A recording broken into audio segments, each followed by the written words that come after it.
Today we will see incorporation of the company. Incorporation of the company which is given under section 7 of the Companies Act 2013.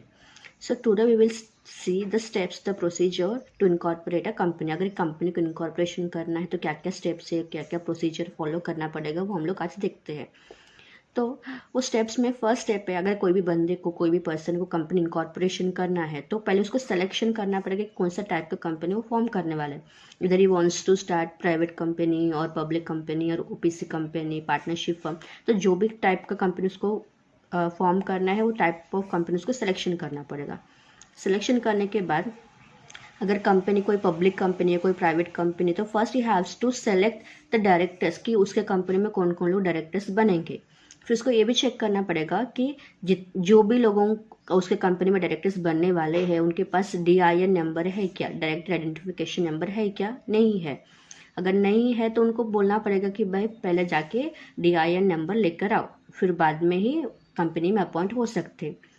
तो इधर they can apply for the DIN, मतलब directors can apply for the DIN, मतलब personally भी apply कर सकते हैं. और जब हम लोग कंपनी इनकॉर्पोरेशन करते हैं तो इनकॉर्पोरेशन के वक्त भी एक ऑप्शन दिया है कंपनी को कि DIN, डायरेक्टर्स DIN एप्लीकेशन दे सकते हैं इनकॉर्पोरेशन के वक्त भी.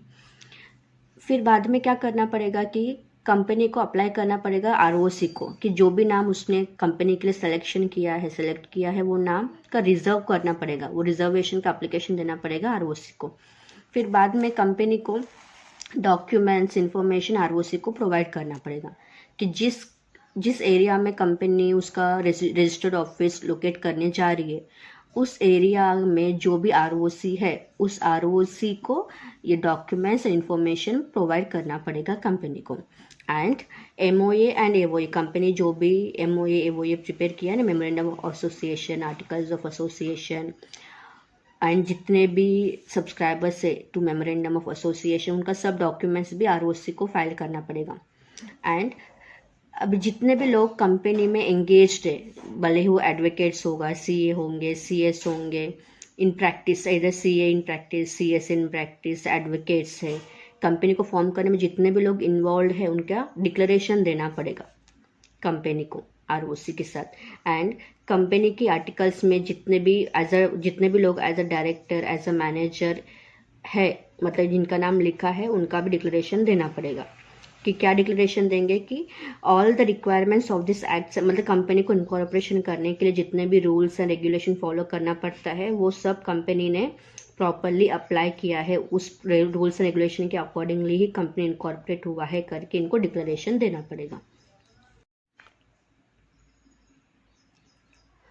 उस डिक्लेरेशन के साथ साथ subscribers to memorandum and first directors को एक और डिक्लेरेशन देना पड़ेगा कि उन लोगों ने, मतलब डायरेक्टर्स एंड सब्सक्राइबर्स ने, फर्स्ट डायरेक्टर्स एंड सब्सक्राइबर्स ने कंपनी को, मतलब not convicted an offence in connection with promotion, formation, management of any company. मतलब पास्ट में अगर जब उन लोगों ने कंपनी को इनकॉर्पोरेशन किया था, कोई भी कंपनी की इनकॉर्पोरेशन किया था, अगर कोई भी कंपनी की इनकॉर्पोरेशन में वो लोग एंगेज थे तो they have not convicted any offence in related to that formation, promotion. And उनको और एक डिक्लेरेशन देना पड़ेगा कि पिछले 5 years में they have not found guilty of any fraud और मिसविजेंस और any breach of the duty to the company. मतलब पिछले 5 साल में उनको कोई भी मतलब फ्रॉड के केस में, मिसविजेंस के केस में, ब्रीच ऑफ ड्यूटी के केस में कोई अरेस्ट ना किया होगा. इसका भी डिक्लेरेशन देना पड़ेगा ये सब्सक्राइबर्स को एंड ये फर्स्ट डायरेक्टर्स को. एंड उनको ये भी डिक्लेरेशन देना पड़ेगा कि जितने भी डॉक्यूमेंट्स उन लोगों ने सबमिट किया है, those documents contain correct and complete and true information to the best of their knowledge. And अभी रजिस्टर्ड ऑफिस, अगर कोई केसेस में कैसा होता है कि कंपनी जब इनकॉर्पोरेट होती है ना तो रजिस्टर्ड ऑफिस मतलब पहले से सब एस्टेब्लिश करके रखती है. If in case registered office is not established then उस डॉक्यूमेंट में कंपनी को ROC के साथ करस्पॉन्डेंस एड्रेस देना पड़ेगा कि जब तक रजिस्टर्ड ऑफिस कंपनी एस्टेब्लिश नहीं करते तब तक ये एड्रेस में जो भी डॉक्यूमेंट्स से, जो भी फाइल से ROC सेंड कर सकता है करके करस्पॉन्डेंस एड्रेस देना पड़ेगा.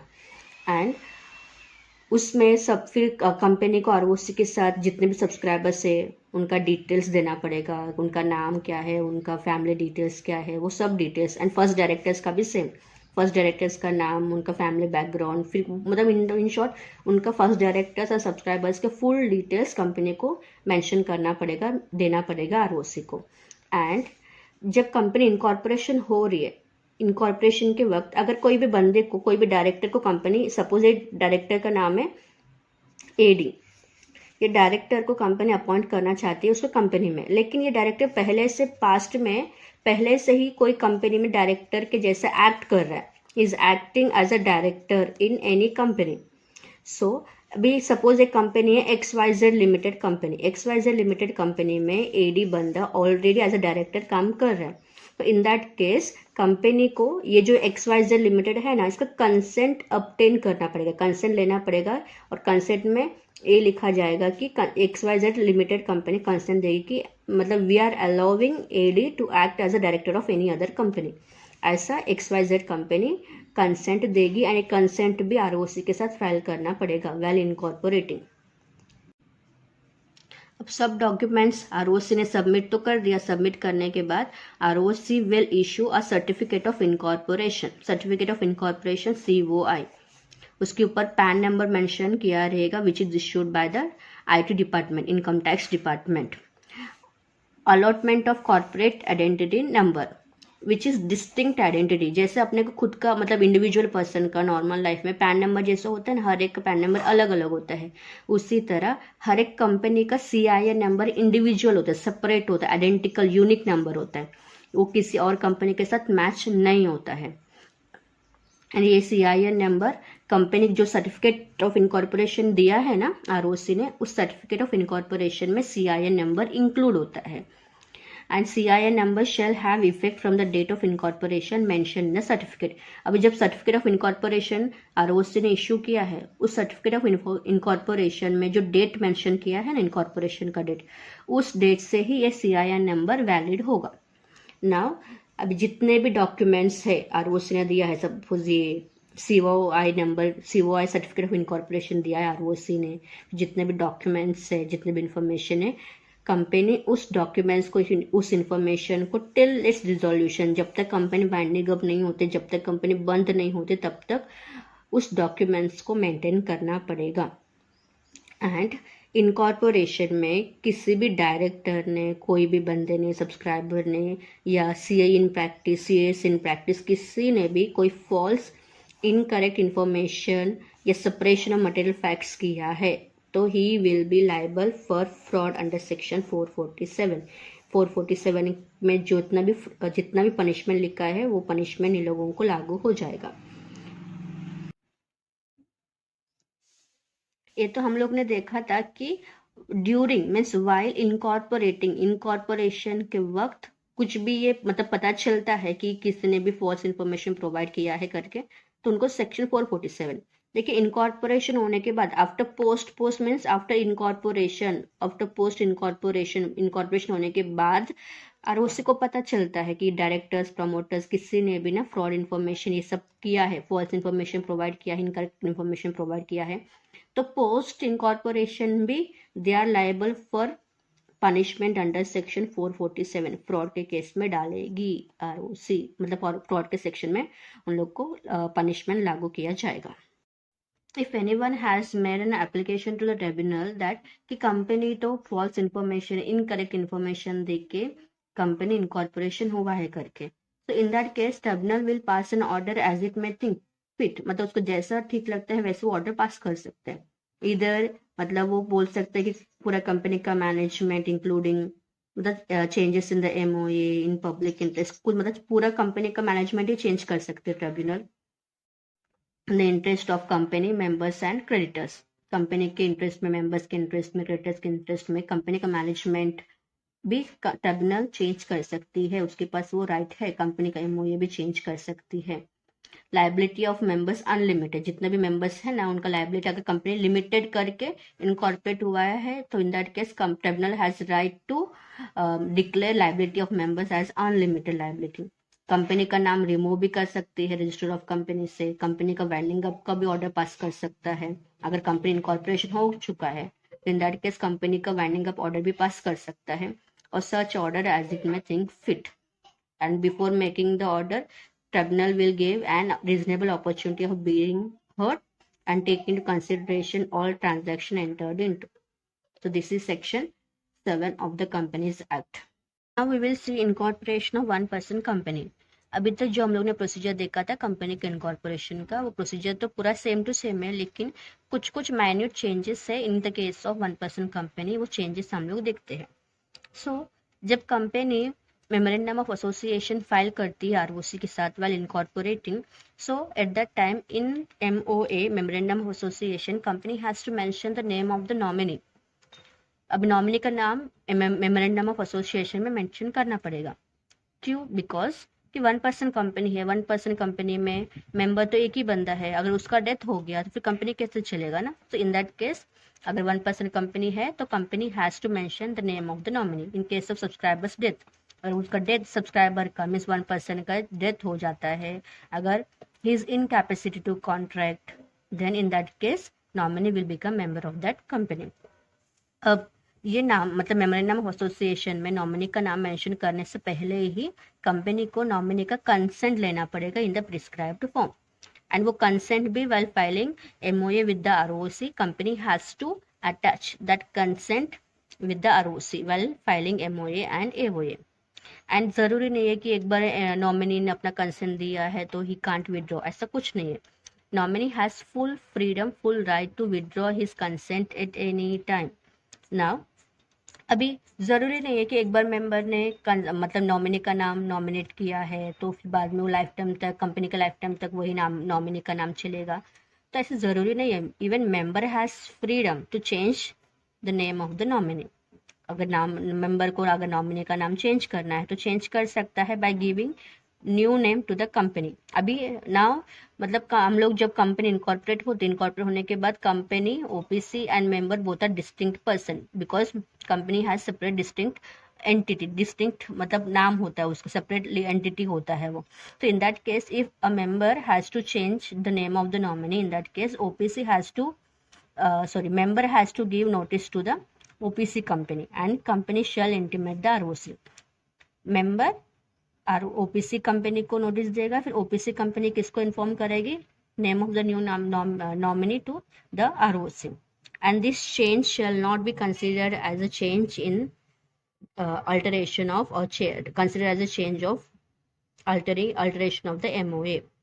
अब कौन कौन सा बंदे लोग मतलब कौन सा पर्सन कंपनी का MOA, कंपनी का नॉमिनी, कंपनी का मेंबर, कंपनी का नॉमिनी बन सकता है, वो हम लोग देखते हैं. So he must be a natural person. Natural person का कुछ कुछ कंडीशंस है. He must be a natural person means body corporate can't be a मतलब member of the OPC company. Body corporate can't be a nominee of the OPC company. Natural person कुछ कुछ condition है, वो condition हम लोग देखते हैं. He must be Indian citizen, India का सिटीजन होना चाहिए. एंड रेसिडेंट इन इंडिया और अदरवाइज, इंडिया का रेसिडेंट भी होना चाहिए. Otherwise he shall be eligible to incorporate OPC. नहीं तो he shall be eligible to incorporate OPC and be a nominee. दो कंडीशन सेटिस्फाई होगा then only he shall be eligible to incorporate OPC company and can be a nominee for the OPC company. अभी हम लोग ने देखा था कि he must, natural person must be resident of India. Resident of India means the person who has stayed in India for not less than 120 days during the immediately preceding financial year. ये इसका ये जो 120 days residential status का ना income tax में अलग होता है. OPC का 120 days है. 120 days during immediately preceding financial year. बस अभी ना एक बंदा, एक पर्सन, एक मतलब OPC का मेंबर बन सकता है, नॉमिनी बन सकता है. मस्ट बी अ मेंबर और nominee of only one OPC. एक OPC का ही वो मेंबर या तो फिर नॉमिनी बन सकता है एट अ टाइम. समझाना ये वाला part. Eight any time only one OPC का वो मेंबर होगा या फिर वन OPC का वो नॉमिनी होगा. And natural person one OPC member, फिर बाद में मतलब अभी तो मेंबर बन चुका है, OPC में मेंबर बन चुका है, बनने के बाद फिर बाद में किसी दूसरे OPC का मेंबर बन जाता है बाय नॉमिनी. मतलब अगर एग्जांपल के लिए सपोज ए पर्सन है, a person OPC, suppose OPC का नाम है ABC लिमिटेड. ABC लिमिटेड में ये मेंबर है. And at the same time a person XYZ limited में एज अ नॉमिनी भी है। तो ABC लिमिटेड में मेंबर भी है एंड XYZ लिमिटेड में नॉमिनी भी है। अगर इस XYZ लिमिटेड में जो मेंबर है उसका डेथ हो जाता है, तो डेथ होगा तो automatically nominee will become member of the company. So in that case एक अभी दोनों कंपनी में दो कंपनी में एज अ मेंबर है, तो इन दैट केस जो क्राइटेरिया है ना अपना, ये जो क्राइटेरिया कि 1 पर्सन 1 नॉमिनी विल बी, मतलब एट द टाइम एक ही OPC का मेंबर या तो फिर नॉमिनी बन सकता है। So this criteria he has to fulfil within 180 days. जब as soon as he becomes member of both the OPC, तो he has to fulfill this criteria within 180 days। उसको 180 डेज के अंदर अंदर किसी एक कंपनी को चुनना पड़ेगा एज अ मेंबर रहने के लिए। एंड नो माइनर मेंबर नहीं बन सकता है, नॉमिनी नहीं बन सकता है, शेयर्स होल्ड नहीं कर सकता है with beneficial interest. Company can't be converted into, अगर कन्वर्शन करना है तो OPC company can't be converted into section 8 company. OPC company को फ्यूचर में कोई और कंपनी में कन्वर्शन करना है तो in that case he can, मतलब OPC कंपनी सेक्शन 8 कंपनी में कन्वर्ट तो नहीं हो सकता है, but private company public limited company बन सकता है। तो इसका प्रोसीजर दिया है section 6 rule 6 and rule 7 of the chapter 2 of companies act 2013। And OPC company cannot carry out NBF activities. So this is the incorporation of OPC company.